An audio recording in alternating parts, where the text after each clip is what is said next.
The Citizen Mike Show.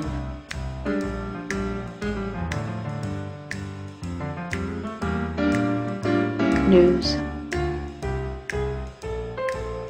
Commentary.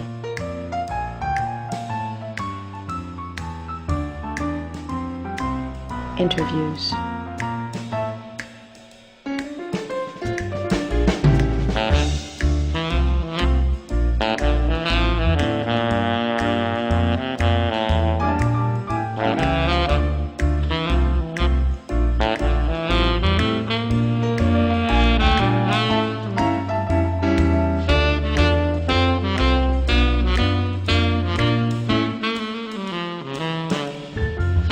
The Citizen Mike Show starts now. Welcome to the Citizen Mike Show. Thanks for tuning in. We do appreciate it. My name is Mike Brodinski. On my right, the editor of the Record Journal, Ralph Tomaselli, and a special guest in the studio, Tom Laffin, Republican Town Councilor.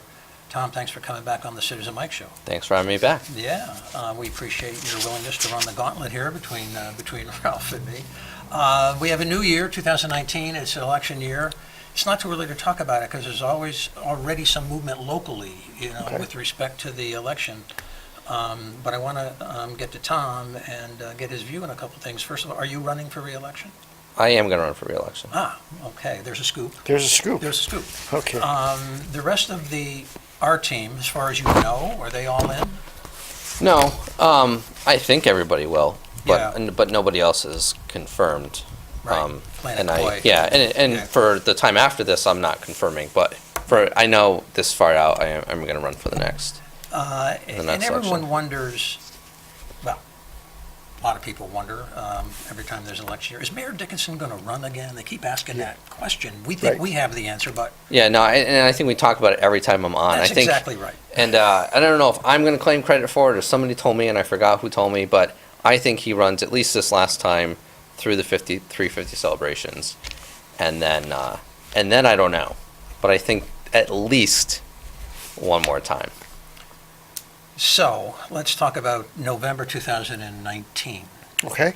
And we're going to project, we're going to fast forward in our imaginary video clip here. We're going to assume, Tom, purpose of just this discussion, that Donald Trump is going to run again. We're just, he's Sure. still around and in 2020, that he hasn't been impeached, he hasn't resigned, he's not in jail, but, he is what he is. And he makes an announcement, let's say hypothetically, that he wants to come to Wallingford on one of his MAGA, Make America Great Again rallies. We've seen those clips. And he invites all the local politicians from Len Pisano and Vinnie Candelora and Mayor Dickinson and all the councilors to be up on the stage with him as part of his thing, as part of his MAGA rally. Do you go? I think I'd have to check my availability, and whether he wants that kind of boost to have me there. It's now in Wallingford. Now he won Wallingford. Yeah, but that was then. That was right, and that's where I'm getting how I'm approaching this is he's had a lot of successes from what Wallingford might feel are successes as far as economy or jobs, whatever. But then there are some other areas where I'm not. So I mean, everything could be completely different a year from now. I don't know. So that's the politician's answer is, but there's something still about, it's the president of the United States. Obama visited New Britain. Erin Stewart is a Republican mayor of New Britain, and she wasn't invited to any of the onstage stuff. And she got criticized for taking a selfie that she put on Twitter with Obama going Right. through the hand line. But it's still the president of the United States. People still go to Bradley just to look at Air Force One sitting out on the tarmac and stuff. So I don't know. Well, it would really depend on what was going on. Ralph, I'm drumming my fingers on the table Okay. as Tom answers that, Right. because I want to know, in your view, Right. if Tom is standing tall with President Trump or not, based on that answer. I think he probably is. I mean, Okay. I think that he is the president of the United States. It's a good no. It's a good refusal. Well, Tom Laffin says no. It's a good no. right, but it's if a we're good snub. no, right, and no, from a if the object of politics is to win, Yeah, that's the object. it is the object of it. Yeah. And it's the conundrum that all Republicans face, which is that you may not agree with, certainly you don't agree, most don't agree with the president's rhetoric. Right. And more may not even agree with some of his policies. But he does seem to have the support of 40% of the population and somewhere around 90% of Republicans. So I personally wouldn't be on the stage with him. Well, no, not you. You couldn't. Right. Even though he's the president. But if the record journal But laid you off, maybe you... I could understand how a town councilor running for office, and then, He's not voters have Laffin. to, I know, and maybe I'm not catching the spirit of this. But the thing is quite seriously, then Yeah. I think if you're a voter and you're not a Republican and you're someone who sometimes vote for Democrats, sometimes vote for Republicans, and you see Tom Laffin on the stage with Donald Trump, you have a decision to make. But and you can react however you want to that.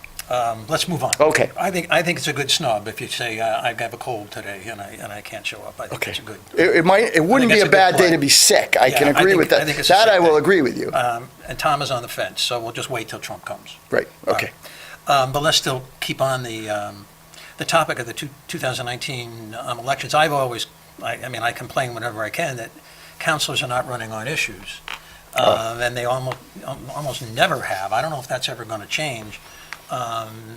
And they run on name recognition and how big their Christmas list is, things like that. This year, maybe there's an issue, Okay. if we can drum it up, you and I. The Trump issue. No, a local Okay. issue. Oh, a local issue. Yeah, Okay. if we can drum it up. All right. Good. Police protection. Okay. Let's talk about police protection as a potential local issue. Right. Tom, the proposition is, are you in favor of hiring more cops, spending more money on more cops, let's say 4? Yep. For the purpose of this discussion, because 1 is inconsequential, kind of a gesture, 2, maybe the same. I'm just suggesting 4. That's the question at the forum, our hypothetical imaginary candidates forum. Yes or no? In favor of spending more money to hire 4 more cops? Yes. So Whoa! two years ago, Okay. Councilor Choatel called me going into the budget motions meeting. Yep. And we talked about adding more police officers, and he ended up making the motion, and I seconded it, and we had this debate. And Councilor Zandri was the only other one that jumped in, and other people had their reasons or whatever they may be. So I would be in support of 4 this time to make up for the 2 that we lost, that Choatel and I lost, and then the 2 to add 2 more, because I think we have to add 2 every year or so just to kind of catch up. I don't know if catch up's the right word, but to get to where this police chief thinks would be a better number. The impression I got at our council meeting last night, the feeling I got was that there was going to be 2, and that was going to be accepted by the mayor and moved on. That was going to be in our budget. That was Slow down. There was going to be 2 proposed and 2 put in the budget, 2 more additional police officers. put in the budget? Yeah, in And that addition was to the 2 mayor that we and the put in last year. chief's That was the thinking? impression that I got, yeah. Oh, okay. It was kind of I think the mayor, the chief said at one point something that indicated his budget was it was done and proposed, and more or less it sounded like there was a consensus Yeah. that it was okay. And he's not at the point, at least he wasn't with adding 2, that he needed to add a car. But I think if you add 3 or 4, you might need to add another car. So that's a separate issue and an additional expense, but it's relative to, and the chief also talked last night about how the police fleet actually feeds the other department fleets. When a police car retires, it's unmarked and moves to Public Works, and they distribute and repair. So it's not a police car trailing me all the time. Right. No. No. That's what I thought it was, with a new, Could just be Public Works. yeah, with a new license It's an plate old- scanner. right. They Because do I always recycle suspected them. they tracked everyone who came into the WPA parking No. lot, took names and number, but it's not the police after all. Ralph, from your perspective, as the editor of the Right. major newspaper in central Connecticut, is there an uptick in crime you're reporting, you're seeing, so that 2 additional cops are needed? Well, the police have. And then we'll get to Tom as to what his Okay, basis for it is. two quick thoughts. The police have cited, well, no, let me start out. Uniformly, crime has been going down throughout the state of Connecticut. Okay. And we know that. As Wallingford Police have increased patrols at night to deal with car break-ins, they have cited what I would call a slight uptick.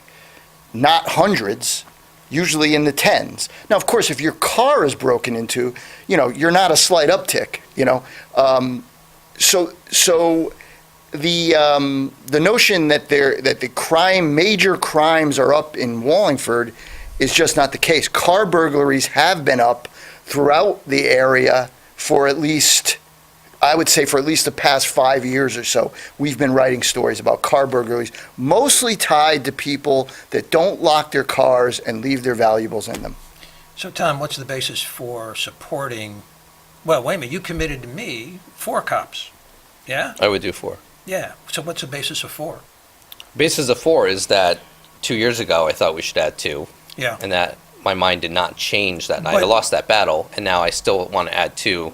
But are we losing the battle to crime? I mean, is there, what's No, going I on think here? this chief has come in. Things are a little different. We've Okay. got community officers again, more than just one DARE officer. We have got a couple that go to the different schools at different random times of the day.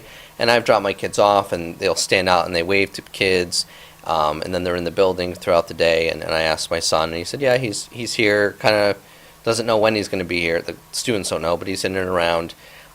There's an increased community presence between the bicycling and the car. I mean, I just think we're probably reaching a better number. We're statistically below what the state or the national average should be per officer per population. Yeah. I think they said it was 90 or so last night. We're at 73. We had a couple a year. We should catch up. The police chief last night said that there were 183 car break-ins in 2018. I think in the first quarter it was closer to 60, 50, and then it was 50, and it was high 40s, and it was low 40s. So in the last year, there was a downtick. It started very high. I don't know what it was compared to 2017. I think part of that uptick appearance or that perception is Facebook. Yeah. And the moment it happens, somebody writes about it, and everybody thinks they're hearing about it a little more than they might have before. So here's the dilemma that I have. Mhm. Every year, the police department has a lot of money left over in its budget. Fiscal year ending 2018, it had $680,000 left over in its budget. Every year, a number like that appears in the year-end audit. The money has been there. The mayor and police officials over the years, and I remember Doug D'Ortenzio saying this quite clearly, we can't hire more. We cannot add the staff. It's always someone's fault. It's the police academy. It's poachers from other towns, Meriden, they hire our police officers away. We just don't have the executive ability to do it, and that's why we have the money left over. What are your thoughts on that point? I don't know if the money left over every year was because of that, or I don't remember. That's the only stated excuse that I remember. It's never been, we always over budget the police as sort of a hedge against the deficit. It's a slush fund. And I think that was our Chief D'Ortenzio thing. Okay. Chief Wright, and now, so I'm saying I would support 4. He did comment last night that he might not be able to get more than 2 because of the academy issue. Here we go. Okay. So Here we go. but It's the academy. But for the issue with the academy is, so there's one state academy. There's 6 classes a year. He said, like 80 students, 80 cadets a year, 80 cadets a class, and so on and so forth. But there are local academies for municipalities that have a large demand. But They you're run them, pivoting away and we from jump what in there. Pivoting away, I'm saying $680,000 left over year after year after year after year. It's not is it? Well, it's a budget line thing, probably, right? Yeah. So what Chief last night talked about was the ability now to send students or cadets to those other academies if necessary. But also what was different this year is that he got approval, and I don't know if that was from the mayor or what it was. That part I was glossed over, to more freely hire police officers from other departments. Okay. So we can increase our police force without having to wait for the academy, which was and still is, as cited, a concern. Ralph, the platform of the candidate is hire former police officers. Money will be spent, not stashed away in unused money in the police department line item. Would you go for that platform? I'm not convinced we need I mean, I just I haven't seen statistics that call for 4 more officers. I understand, I think Chief Wright cited this notion of 2 per 1,000, and I'm not completely quibbling with him, but I would just need more information. I mean, I want to hear Tom's reaction, because I wasn't at the meeting last night, but let's face it, what seems to be driving this is there has been this citizen group that has emerged, and good for them to get active. It started in reaction to car burglaries, which are mostly the result of people leaving their cars unlocked with valuables inside.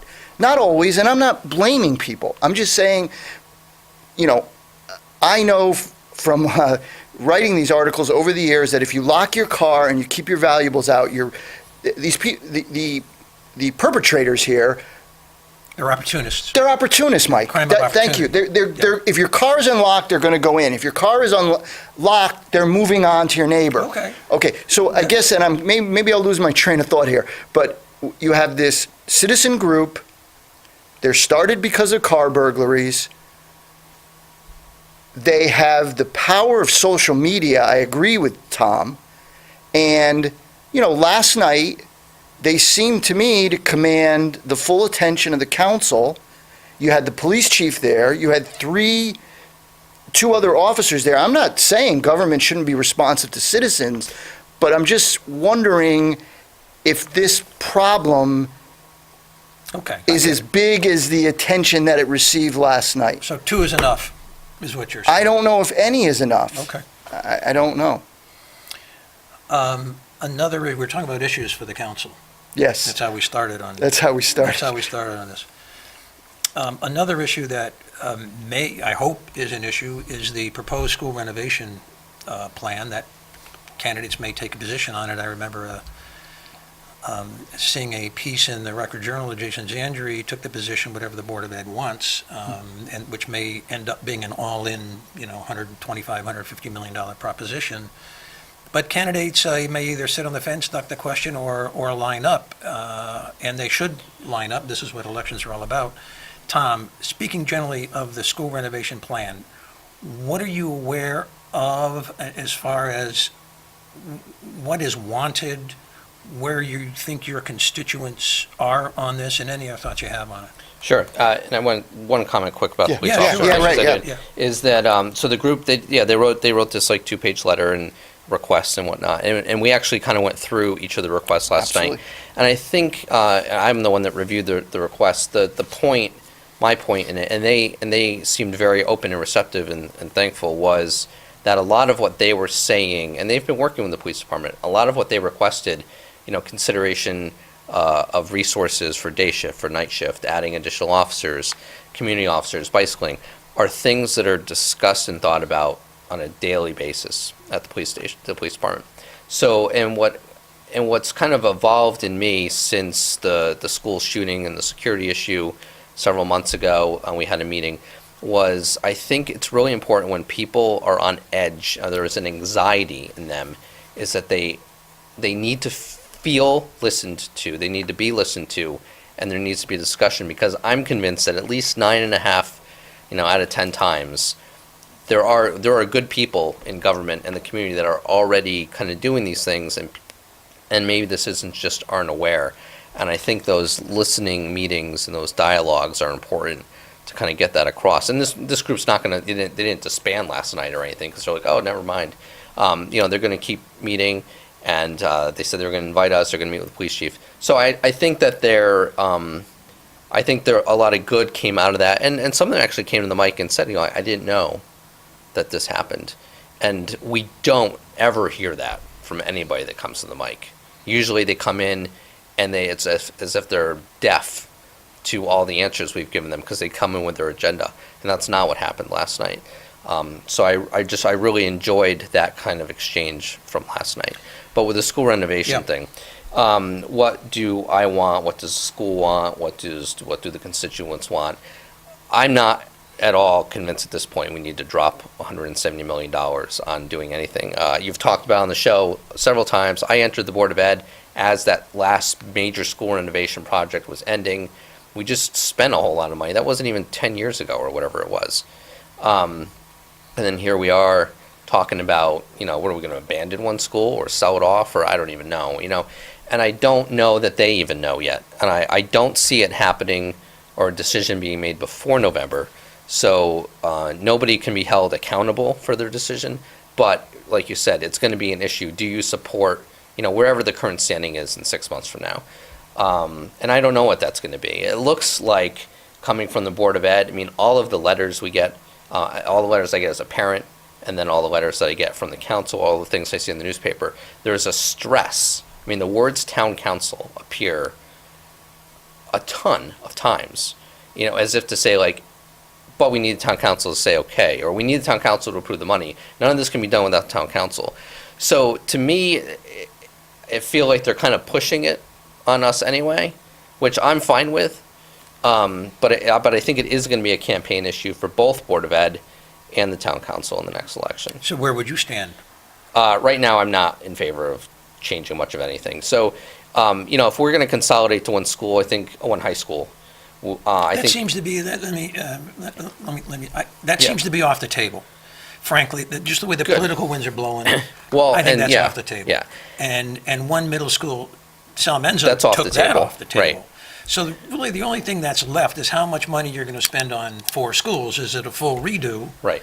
Or do a couple of schools get short-sheeted in this? And I don't see that happening. I just see the way I infer from comments and the meetings, the way the Board of Ed is working this out. It's going to be the most expensive plan that was put on the table rather than the least expensive plan. And that's the $125 million, and with mission creep and construction inflation year after year, probably more like 150 million. You're saying no to that, I Yeah. think. Yeah.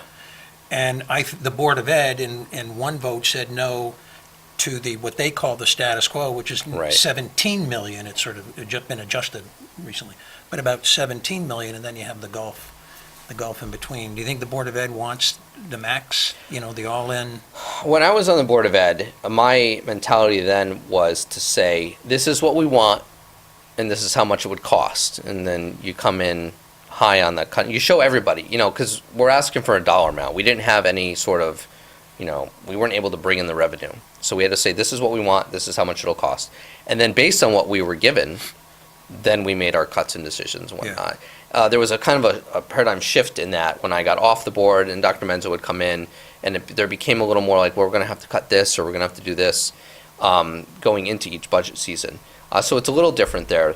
The whole one high school thing started with what I always perceived as kind of an offhanded comment in the State of the Town address that the mayor made like 6 years ago, saying we're going to have to make difficult decisions. We're going to have to do X. We might have to do Y. We may have to do Z. We may have to move down to one high school. We may have to do A. And it was like all people heard in the whole speech was we may have to do one high school. It seems like ever since then, that's all we've talked about. And there was a big emotional component to the whole. People like having the two schools battle each other for football, and I know Obviously. right.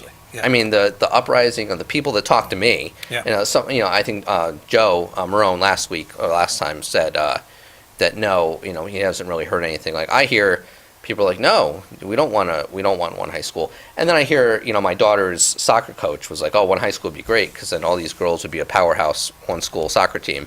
So there's that whole thing too. It's I don't know, it's how you look at it, but. Getting back to the point is no. Right now, for the longest time, all we heard was like strategic plans. This is great. Look at this. We have to do this. And then in like the swoop of a pen, without even a pen, it was just in one meeting. I was like, what happened? That plan was thrown out. And it was like, well, wait a minute. Like that was years of work and growing and evolving. And now all of a sudden it's gone. And you're looking at these other things that you can't even precisely define or explain. Yeah. If you ask any of the board members, explain plan 2, 3, 4, or 5, it's like, well, and things have changed now. Well, we like plan 5, but let's add 2 middle schools instead of the one that was in the plan. Yeah. And I don't know what's going on. And we keep getting invites to all these meetings, and a couple of us have been like, I'm going to wait until we get something a little more specific and fine, something a little more fine-tuned. Ralph? Well, at least until they get something the teachers could support. Yeah. Because, I made that point. I thought it was very telling. Teachers generally like new buildings. Any worker wants a new building. But when they had the opportunity to talk about new buildings, and the teachers union opted to talk about the superintendent, I think that was very telling. And if I was on the Board of Education, I would be trying to solve that before I get this school plan in order. So again, we started this on issues for municipal elections 2019. This is a rhetorical question, purely. Would there ever be a Board of Ed candidate who is going to go against the grain and say, if elected, I will be a board candidate who is not in favor of the $125 million solution? That candidate would probably be elected, but I don't know if 2 or 3 of them would be. I don't know, but that'd be interesting to see. Or even interesting to see if any Board of Ed candidate, incumbent or otherwise, actually comes up with a position other than, well, we're still studying it. Let me change the subject a little bit. Political developments locally. It looks like the Democrats will have at least one candidate for mayor. Jared Liu has on his Twitter account that he's a mayoral candidate in 2019. Back again, maybe this is a good year to run as a candidate in view of the Trump effect. But let's wait and see how that unfolds. And then, I don't know if this means anything or not, but John Sullivan, a couple of years ago, stomped out of the Democratic Party in great anger. There's a big article in the Record Journal about why he left the Democrats. He tried to run as an unaffiliated candidate, and he lost. Lo and behold, he switched his voter affiliation back to Democratic. It may be nothing more than he wants to vote in primaries. I don't think so. Tom, any reaction to John Sullivan's move and how that would? Yeah, no, I just heard it from you today. Yeah. And that could be, and we used to talk to John, because We John went and to I, the Republican Town Committee for support. yeah, when he was running as As an unaffiliated or whatever, yeah. He went up to the Republicans, and there Yeah. are many in your camp that And there- wanted to put him as a There Republican were some on the people, ballot. yeah, Yeah. and He's not and there were on a lot of local issues where John and I or other Republicans gelled and agreed, and we talked one time, but then you move up to the state, and then we start to not agree, and then you move to the federal level, and we agree even less. So on a local level, the switch over might have made sense, but maybe just as he left, he realized there's still a larger ideology to look at. Maybe it's opportunistic. Maybe he's going to run as a petitioning candidate, because then that puts him on the line, and then he's probably on. I don't know. And that was a great kind of like experiment as far as like nobody knew what was going to kind of happen. I thought he was going to win, and then he didn't. And I think the whole unaffiliated thing. I mean, he lost the line voters. Yeah. Which you can go back and trace now. Let's have that percolate for a while, and then we'll bring it up if something happens. Sure. But it's a lead for the young reporters of the Record Journal to confront John what's behind this. Right. It may be absolutely nothing. So since we last met, you and I, the annual audit has come out, the comprehensive annual financial reports, the CAFR or the audit. And it showed that the town had an operating deficit of $1.54 million. Bruce, we have a JPEG somewhere deep in the bowels of your computer. Let's throw that up, and we get some numbers up. That gives a little historical context, the history. I think there's a 6-year history there of the town's financial results. The surpluses in 2013, 14, 15, and 16 are there in black, but we've had 2 deficits in a row. Last year, 1.4 million. This year, 1.5 million, which of course means the general fund balance drops by that amount. Okay, let's take that down, and Tom, your reaction. Yeah, so like 50 weeks ago, I was here on the show and we talked about this. Okay. Wow. And I said, and I went back to YouTube and I watched it, and I was right about my memory. I said, I wasn't at all worried. This is all part of the kind of the plan. But if it happened 2 years in a row, I'd start to worry. And here we are. And here we are, 2 years in a row. And you're halfway through a third year. Right. So, and I think I had gone on to say that a third year then would become more of an issue. So I'm not upset.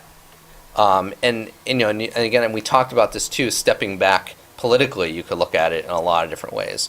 So the mayor doesn't feel that it's a deficit because it was part of the plan. He promised or looked to spend up to $7 million. Well, the mayor's nuts if he doesn't think it's a deficit. He's absolutely unqualified for office. I'm explaining the situation. Go ahead. I agree. All right. Yeah, so, All right, go ahead. He agreed to spend, I can't remember, it was $5 to $7 million of that budget from the general fund towards that budget. So that 1.5 is coming out of that general fund. So it was all kind of part of the plan. I look at it as a deficit because it cut into our savings. I never look at that. I always look at that general fund as just kind of that plus or minus, that margin of error. When we're promising or we're saying we're going to take $5 million out of the general fund, that means we think this budget could go under $5 million. And so we're 1.5. It's 1%. It's pretty close out of a $160 million budget. If you went to the store and something was $9.90 and the tax, you would... Not a bad result is what you're saying. Yeah, you would leave the dime Okay. if they didn't have the dime. And $1.5 million is a lot of money. But when you're trying to plan in the grand scheme of things, I think it's hard to get down any better than 1%. Okay. It wasn't aside from being over. I wasn't trying to No, apply no. as a criticism. It just But- is what it is. The numbers And are then what they you are. look at it politically, Yeah. and sure, so there's people that want to spend some of that general fund revenue to save so we don't have to raise taxes. So that just occurred, not as hoped or planned by some people, but that's what occurred. And this also, I think, it does feed the mayor's hesitancy on the economy and whatnot, because look, despite the best planning, we had to spend 1.5 of our savings to meet operating Yeah. expenses. So basically $3 million over 2 years Right. in the red, a operating deficit. It can't be called by any other name. That's what it is. yeah, and I agree. Your thoughts? Well, you had asked me about the mayor getting the word out on the completion of the audit. Did he call a press He conference? didn't call a press conference. Okay. He didn't put out a press release this week. Okay. We did contact the mayor's office after I spoke to you today. Thank you. And they told us that the audit would be on we're taping on Wednesday. Yeah. They said the audit would be on the website on Thursday, and they're going to have a hard copy of the audit. But we were not alerted to it at all. You were. No. I track at the end of December Okay. every year. Because you have the nothing state- better to do. No. I have nothing. I have no other no. one. I have no other. For the purposes of benefiting the viewers of the Citizen Mike Show, And you have. it's very easy to find that website, and it went up on Right. that state website, and I caught it the first day. You just scroll the page. It's always the same page 18 or something like that, and there it is. 1.54 million is an operating deficit. But what's the position of the Record Journal on covering this story and similar stories going on in the future? Because you don't have a press conference anymore. How are you going to? Well, but we what's your should, approach? we generally, with our towns, report on the closeout of the fiscal year. Well, that's- Whether there's a. That's press- 2 weeks old now. Right, Those well, closeouts are 2 well, weeks it is 2 weeks old, but Yeah. we'll have to go back to it and make sure that our readers know about it. It would have been good if the mayor could have put word out on some kind of closeout, but Last night at the council meeting. he did say it. Well, no, he put it in your packet or something, or? We had envelopes waiting for us, so I don't receive a paper packet anymore. Okay, I stopped receiving paper packet like 4 years ago. but that's the first, And so. Right, right, so you're saying even the council didn't get even the it? council. And we, Right. so we, and So- we talked, and we've talked about this in the last time I was on, that a Yeah. lot of prep goes into preparing this as a Mike Show, and there's a lot of discussion to make sure that it's filled and that we're not just staring at each other twiddling our thumbs. You mentioned the audit in one of our, these are the topics. Sure. And you said it's been out, blah, blah, blah, and I was like, did I completely miss something? And so I reached out to Chairman Cervoni, and he said, no, we're receiving it on Tuesday. Okay. So I didn't, So, right, it was on the website, but I wasn't, I wasn't tuned into that. Yeah, it'll And, show up sooner or And the later. press conference thing, I didn't even know he held one other year. Maybe I did. Oh, no, I it just- used to I never be- went because I'm working, Right, but and. I've and gone they- to the budget ones, the proposals, but. Right, and these used to be the mayor's year-end press conference. He'd invite people in, and he'd talk about generally the surplus that the town was running. And so this was a huge deal, and it just has kind of faded for some reason. It's not something where he's putting the word out. Well, I would just, it's not my business too, but we do it anyway, just caution you and the staff of the Record Journal, if you go by the mayor's Absolutely. press release, he still cannot mention the word surplus or deficit in the press release. So if you want to know what the surplus or deficit is and you're looking for the magic words in his press release, it ain't there. He goes to extraordinary lengths to avoid that term, and he always has. Yes, Yeah. I agree. But you guys are going to be on it and doing a story. right. All right, okay. So I think what we're going to do on the Citizen Mike Show in the coming weeks is pick one issue that the CAFR, that the audit reveals, and sort of chat about it Okay. for 5 minutes. And so going forward, the next month, month and a half, we'll take a little sliver of something and, we'll just throw it out. This week, the story is the pension, because the year-end audit has a lot of information on the pension. And this year, there are some numbers, and Tom, I wanted to run it by you. I don't know if it's alarming or not, but based on the comprehensive annual financial report, the town's contribution in 2009 to the consolidated pension fund was about 3.3 million. This past year, it was 9.3 million. Let me go back. 10 years ago, the town contributed 3.3 million to the consolidated pension plan, to the pension fund. But in 2018, it was 9.3 million. Not quite threefold, but almost threefold. The covered payroll, and the amount of the pension contribution is based on something called the covered payroll. It went up from 9.16% of covered payroll to 21.5%. These are big leaps in the pension contribution. Tom, is this any cause for concern? I don't think so yet. Okay. And I know you guys cringe or at least criticize me when I say it in meetings, but I think we have good people kind of looking over this stuff. And it's not to say that they're not good people if they're not doing a good job or they're failing. But I think we do have good people. And I mean, Bob Gross comes to all of our meetings and he's constantly on top of all the pension stuff too. And he has his other concerns.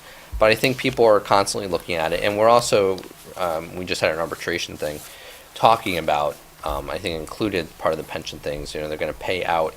Employees will start to have an option to kind of cash out at retirement instead of receiving over time. And that gives them upfront, kind of like when you win the lotto, do you choose to take the money up front or do you want the payment over 20 years? Yeah. So there's a savings to the town for that. There's a benefit to the employee to have the money right away and start doing stuff with it. I don't know, I think we're trying to get more creative with the overall how to handle it. I mean, that's nice, but you won't materially see any material effects for 10, 15, 20 years. No. Let me run another fun fact by you. Sure. According to the audit, for the year ended June 30, 2018, the annual, called money-weighted rate of return, but the annual rate of return on pension plan investments was 8.64%. The S&P 500 went up 12%, plus it gives about a 2% dividend, closer to 14% total return on the S&P 500. When you have $200 million worth of pension fund assets, it's about 206, but round it down. You have $200 million in pension fund assets, and the S&P is giving you about 14% total return. Our pension plan gets 8.64% return. There's a lot of money left on the table. Millions of dollars, especially if you project it out, even in the midterm. Is that a cause for concern? It came up the last time we had the pension committee, or some of their members before Yeah. us, and they said that, well, they're a little more conservative in their. And that's supposed to be a good thing? It is if the Leaving all economy that is not money- doing well. Leaving all that money on the So table? so Okay. it's kind of like you went to the races and you made money, and well, if you had bet on something, a different horse, you would have done better. Seriously? But yeah, Oh, okay. I will take a historical rate of return, the S&P, about 10% in recent relevant times over the Wallingford Pension Fund any year, and I will, in the end, come up much richer than you. So I would never advise my clients, get the crappy rate of return. It's called conservatism. Get the crappy rate. and that's the benefit of you That's- being able to invest your own money and not wait for the government to do it for you. So, you guys last night also considered an arbitration award, and it had to do with a pension plan. And I read one of the comments by the arbitration panel, and it said in one section, the metered growth of the pension fund, the metered growth has rendered this has to do with the economy. The metered growth of the economy has rendered inflation almost non-existent, and also has had a profound effect on interest rate paid on investments. For more than a decade, Treasury bills and municipal bonds have paid barely above the rate of inflation. In other words, the town's pension plan has earned virtually no real income on almost 50% of their pension portfolio, and they're referring to fixed income investments, has earned virtually no real income on almost 50% of their pension portfolio.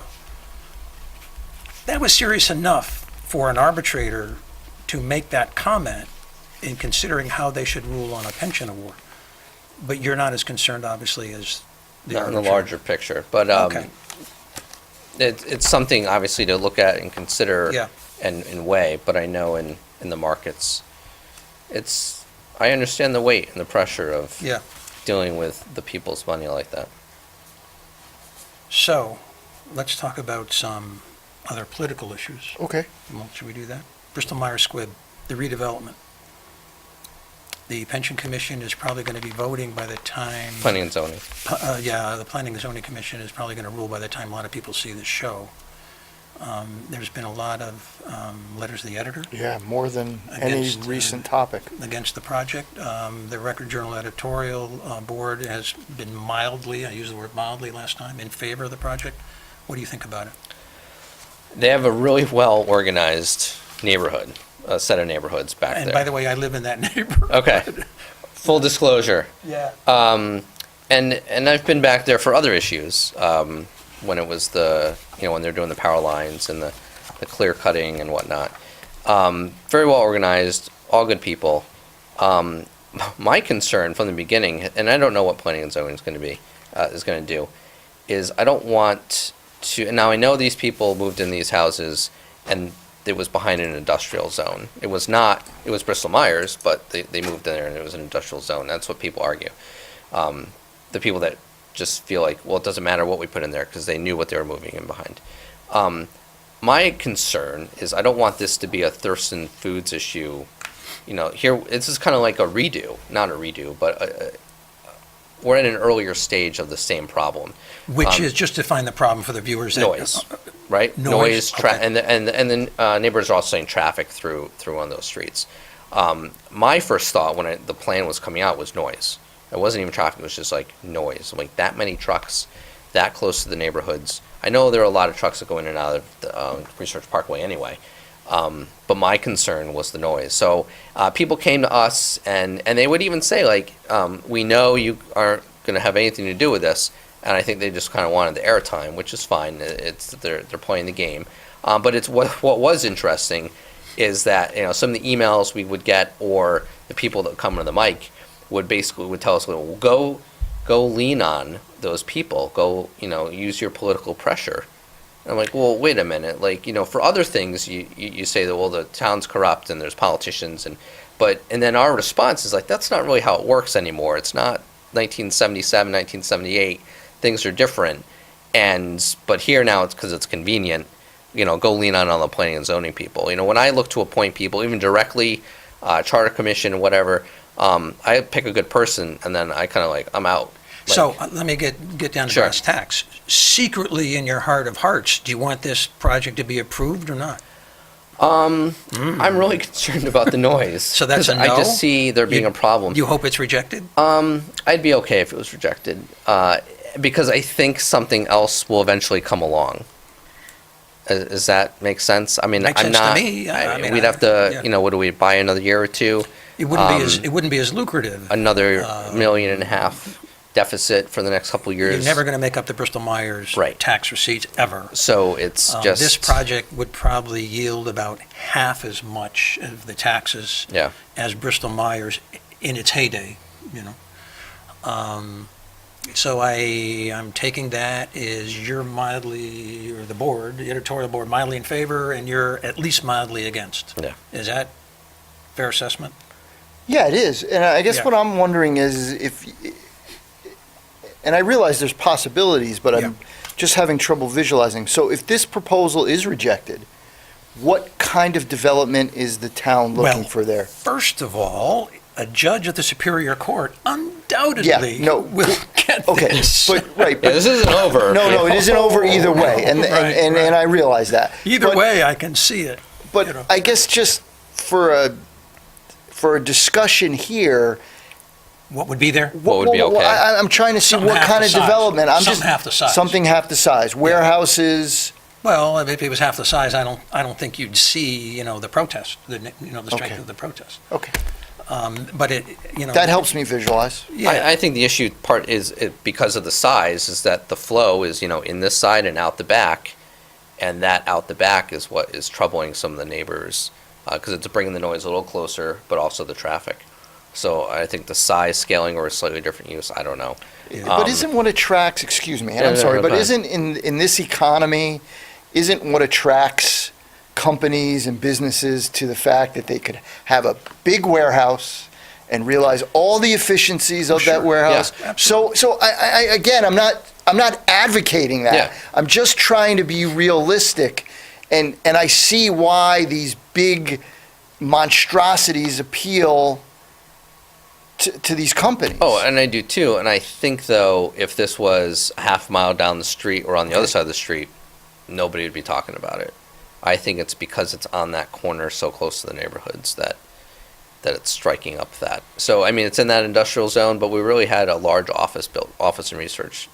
yeah. use I mean, there. to your point, I can see where the Economic Development Commission said, this is what we've been hoping for. Yeah. Maximum use of the property, maximum intensity, the biggest size that we can get a vestor to go for. I can see a town planner say, this is what we've been planning for. Something huge, something mega, something that could pass the Planning and Zoning Commission. This is, I love it when a plan comes together. I could see, I'm not saying Casey Costello Hand is send that, but just a theoretical, hypothetical town planner, this is perfect. Right. This is perfect. But there's the other side of it, too. Yeah. If you were asking me for my wish, I would love to see that property reused the way the Blue Cross Blue Shield property in North Haven was reused, or there's that property in Milford that Yale moved. So ideally, I would love a campus there. I realize that takes the taxes. We all would, but. Right, okay, right. I mean, It's just not happening, It's- and it can't happen. yeah, that's right. It may never. So how long are you going to wait? And Okay. there are different perspectives on that. Let me change the subject, and something I think, Tom, is going to come up in the budget hearings, and that's community pool. We've talked about it on this show. Yep. There's a couple different perspectives. I think Councilor Chris Chartel and I All in, right? shared the all-in approach, Yeah. the Wow. best, fanciest, most luxurious, wonderful bells and whistles community. Club Med. Club Med. I'm exaggerating, obviously, Right, rhetorical right. devices to make a point. But, and you were a little more cautious and modest. Wishy-washy. Yeah. Yeah, a little wishy-washy.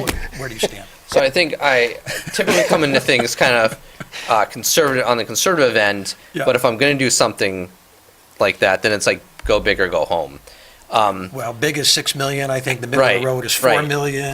But my you know. approach might be do the pool and the splash pad first, and then, in subsequent years, the fitness stage, the 2 fitness parks or whatever it is outside, those might not come for a couple years if we get there, but I'd rather do the pool and do it right.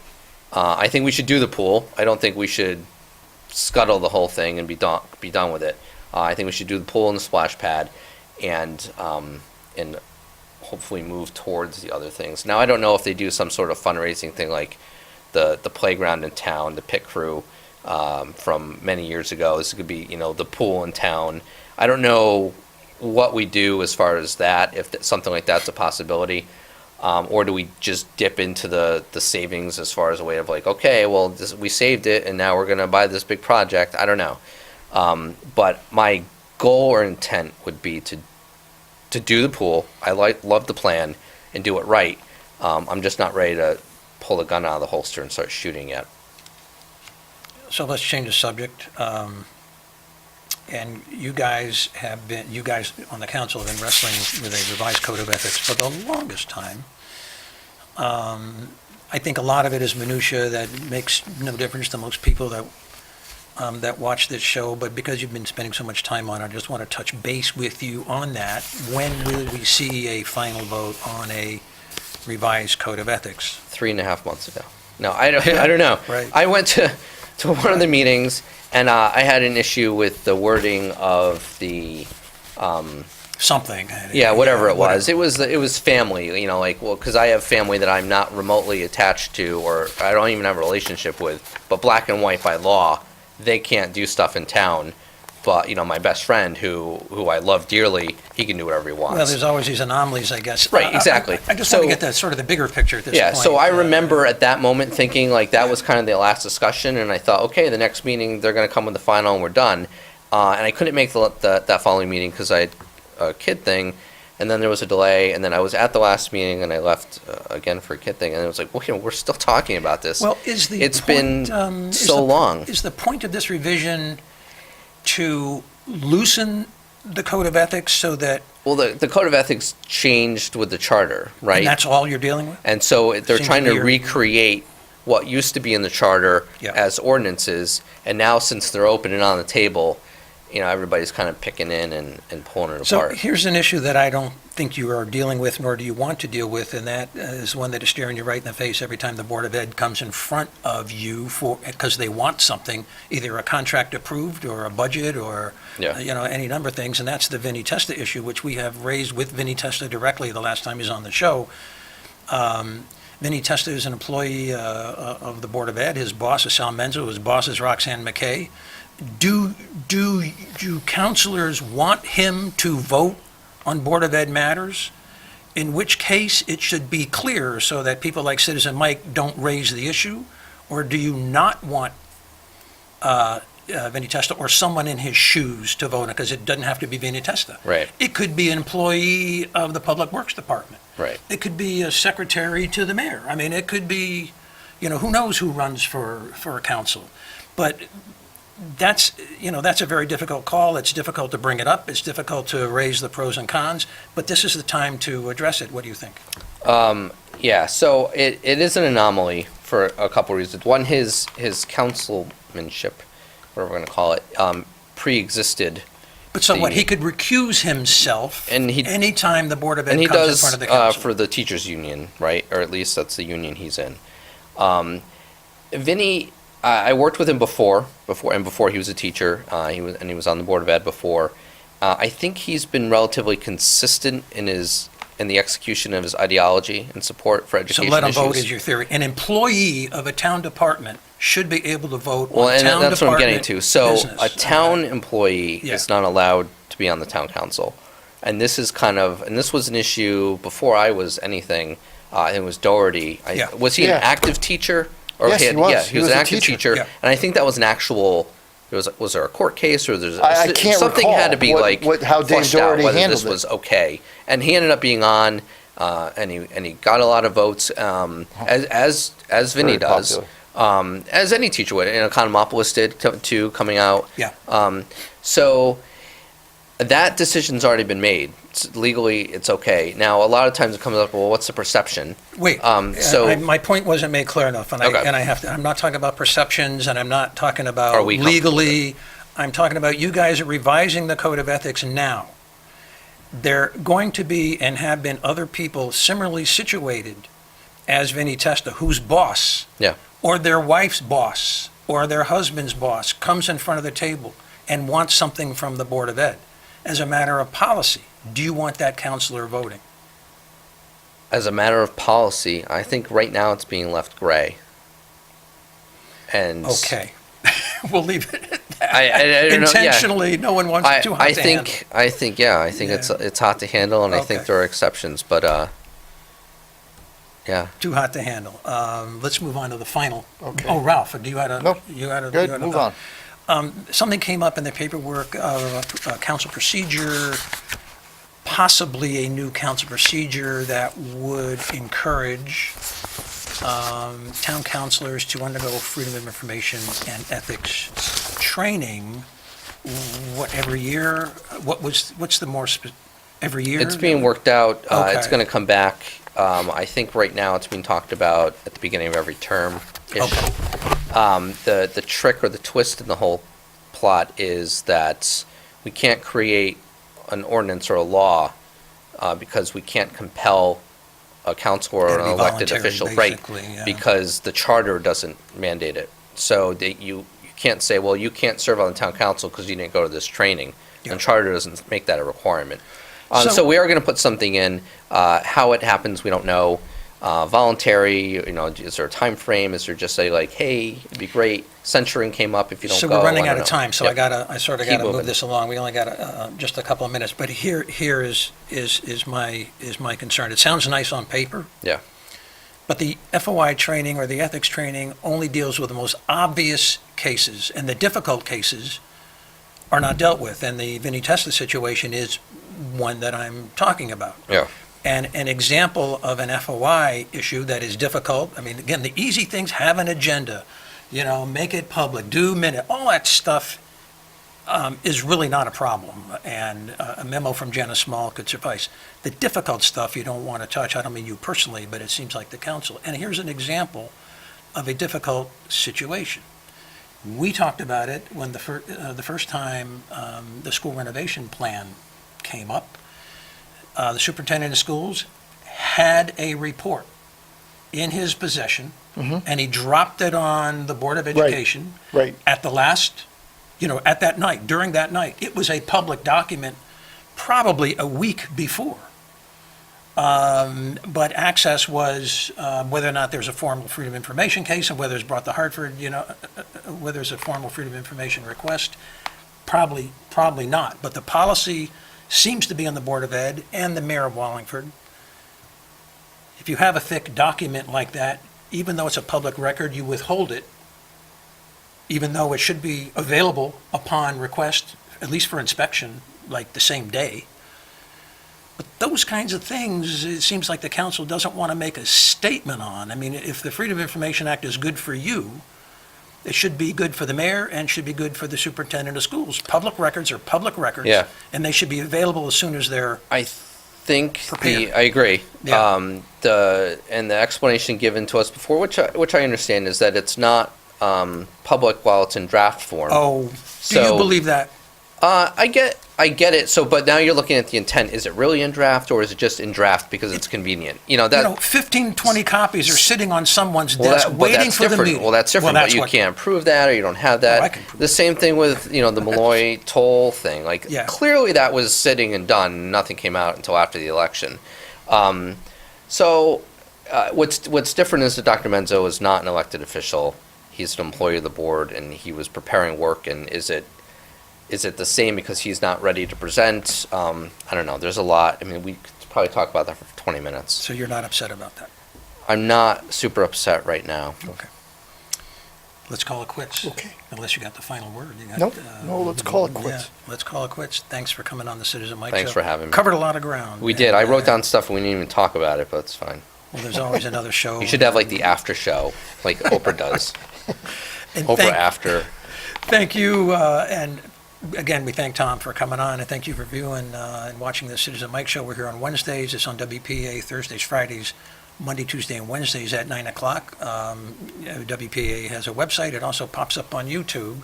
Probably around Thursday or Friday, go to YouTube and search Citizen Mike Wallingford channel, or I can send you an email link directly to the YouTube, directly to YouTube. Just let me know, contact the WPA, and I can get you that link. And good night, everybody, and be safe, and thanks for watching. Good night.